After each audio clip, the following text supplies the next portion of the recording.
Hello po, magpasta muna tayo ngayon. Kadalasan, ito po yung in-order ko pag nasa medyo mamahaling restaurant kami ni Habi. Kasi nga, hindi ko alam kung masarap ba yung ibang mga menu.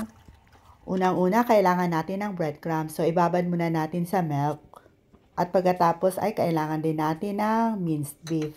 Paghaluin lang po natin itong ating mga sangkap like garlic powder, onion powder, egg, at nilagyan din natin ng dried oregano, timplahan ng asin at paminta ayon sa inyong panlasa.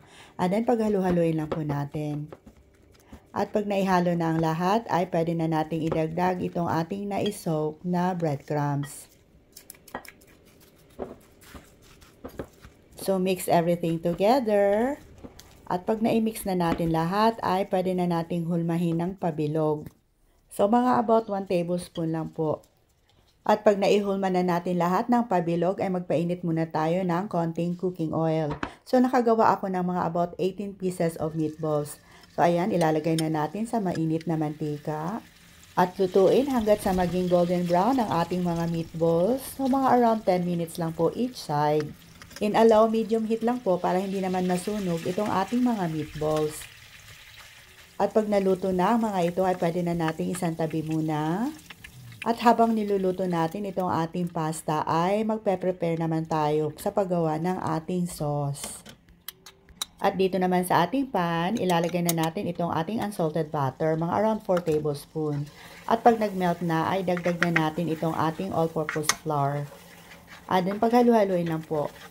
At pagkatapos ay ibuhos na natin itong ating beef broth.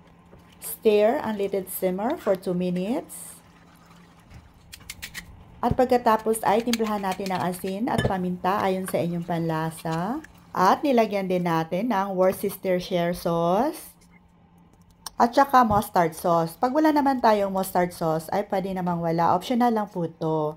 At pagkatapos ay idagdag na natin itong ating all-purpose cream, or Nestle cream, or thickened cream. And simmer for 2 minutes. At pagkatapos ay ilalagay na natin itong ating mga meatballs. Simmer for 8 to 10 minutes. At ilalagay na natin itong ating penne pasta. So paghalu-haluin lang po. Mga 4 cups of penne pasta pala yung niluto natin. So pagluto na is around mga 8 cups na. So, paghalu-haluin lang natin. Dahan-dahan lang po para naman buong-buo itong ating pasta.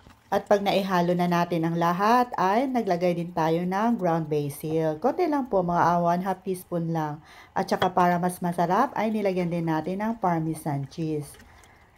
Timplahan ng asin o paminta kung kinakailangan.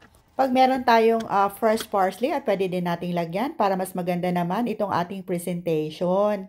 Tara, kain po tayo. Daghang salamat!